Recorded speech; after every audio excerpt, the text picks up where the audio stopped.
Hey everyone, I am Chase, a Rocky Mountain ATV MC, giving you a closer look at the Supertech M5 helmet from Alpinestars.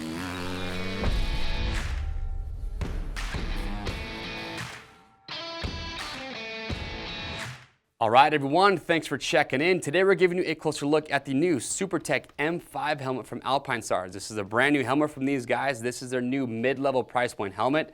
Very glad to see this come to market. So a few years ago, we saw the Supertech M10, which is their premium flagship model. It's a radical helmet, a lot of cool technology. You can watch your product spotlight on that.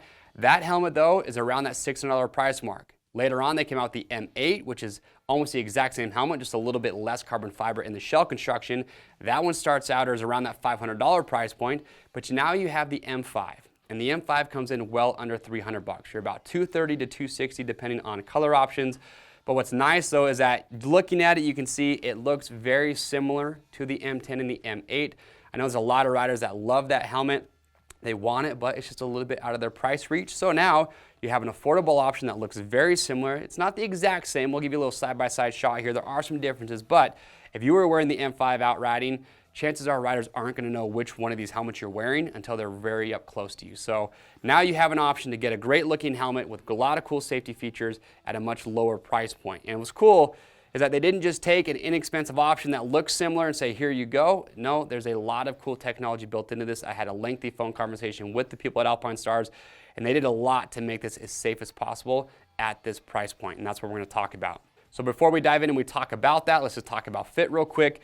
So I've tried this on, I've had multiple riders try it on. For us, fitment is true to size. I wear size medium, which is what I have right here. And honestly, I like the fit of the M5 more than the M10. I think the M10 fits a little bit loose, a little bit sloppy when I was riding in it. So I like the M5 fit just a little bit more. It's super comfortable. You've got a moisture wicking antimicrobial liner on the inside, which is washable. So super comfy helmet. It's also super lightweight. Something that I was talking to Alpinestars about that they really want to get across to me was we wanted this helmet to be lightweight because it's a polycarbonate shell. And typically when you see polycarbonate helmets, they tend to be a little bit heavier, but they want to make sure it stayed light. So a size medium, 3 pounds on the dot. I weigh these myself. Size large comes in at 3 pounds, 2 ounces. That's pretty dang lightweight for a polycarbonate shell construction. I'll explain how they did that here in just a minute. But you also have to remember these are an apparel item, which means if you buy this helmet or any helmet that we sell, if you are not happy with how it fits, send it back in brand new, unused condition, and we'll give you free shipping both ways on your first exchange, just to make sure you get that size and the fit that you are looking for. So like I mentioned, shell construction, your polycarbonate shell, very similar to the M8 and M10. Like I said, there are some differences. You'll see that when you see them side by side, but you're DOT and ECE certified. Now shell sizes, you have 2 different shell sizes in this lineup. But within those 2 shell sizes, you actually have 3 different EPS liners. What's nice about that is that's just going to give a better fit depending on the size of the rider's head. Also for these smaller sizes like the medium or small, it does help reduce some of the weight by not having to just use extra EPS liner to fill up the extra space inside that shell. Now here's how they got this thing so lightweight. So again, polycarbonate shell construction. What they've done is they've actually made it the thickness different in different areas depending on where you're most likely to have an impact. So on the side of the helmet, wrapping around the back, that's going to be the thickest part of the shell. Up on the top, it's going to be the medium thickness, and then down here just along the chin bar area, that's going to be the thinnest part of the construction. So they made it thicker in the areas that you're more likely to have that impact, and by making it thinner in some areas, again, they're helping to reduce that weight. Now when it comes to ECE certification, here's some numbers that Alpinestars threw at me. So ECE, when they do their testing, they have a maximum threshold. If you go above that threshold, your helmet doesn't pass.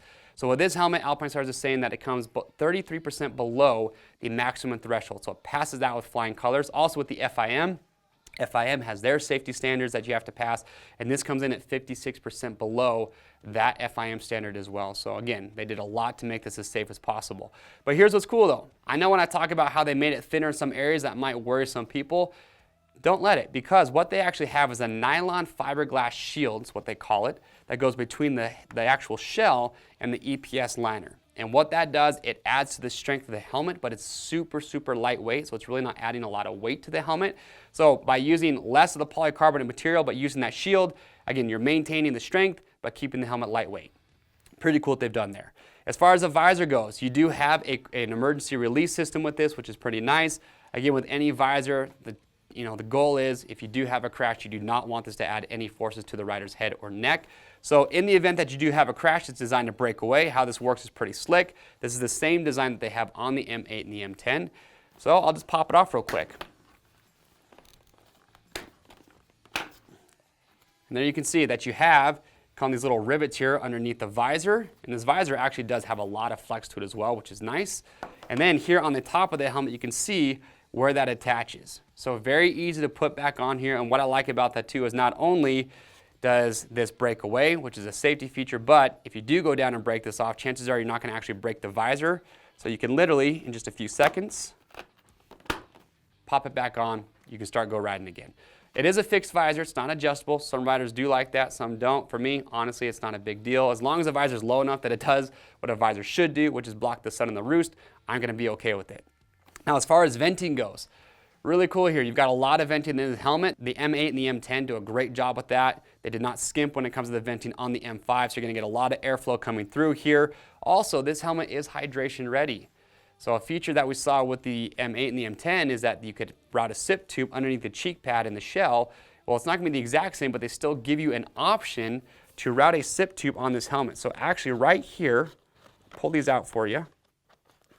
You have these little elastic straps that I can just pull out. Where'd that other one go? There it is. So if you're wearing a hydration pack, you got your sip tube coming over your shoulder. You got these elastic loops. You have these on both sides, and you can use those just to hold your sip tube up. So it's pretty nice that they're thinking about other riders other than just your moto guys. So if you got a sip tube, utilize these elastic straps. Pretty cool. So we talked about the venting. You got your shell construction. Now let's take a look at the inside here. Because these safety features, we talked about the shell. It does not end there. There's a lot of other cool features here. So I'll undo the chin strap real quick. Now you can see here on the cheek pads, like I mentioned earlier, antimicrobial. You can pop these out. You can throw them in the wash machine. I would recommend air drying them when you're done. Pop them back in, you're good to go. But you do have these emergency tabs.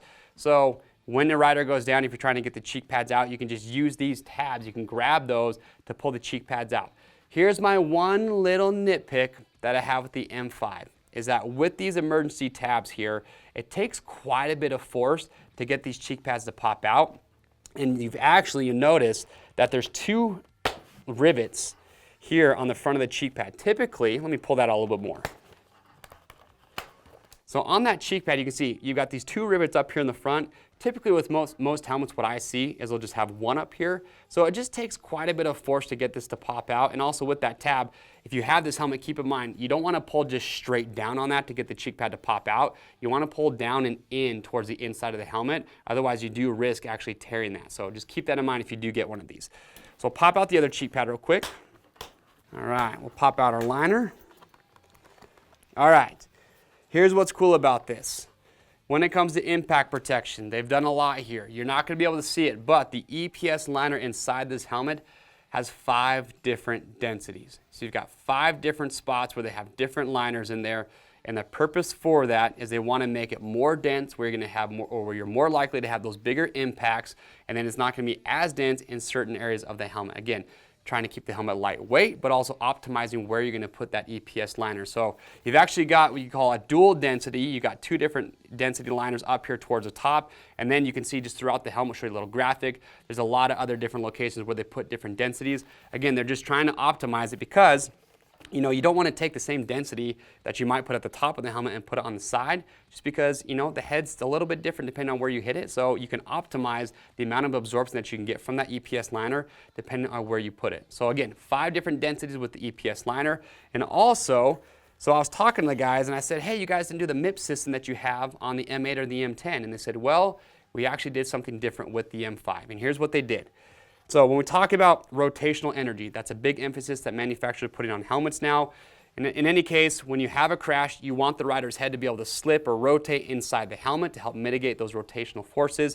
And here's how they did, or what they did to combat that. On the inside of this EPS right here that I'm touching, you notice how you have this black coating. So that is an anti-friction or reduced friction resin coating that they put on that EPS. And the reason that they do that is it works in conjunction with the comfort liner.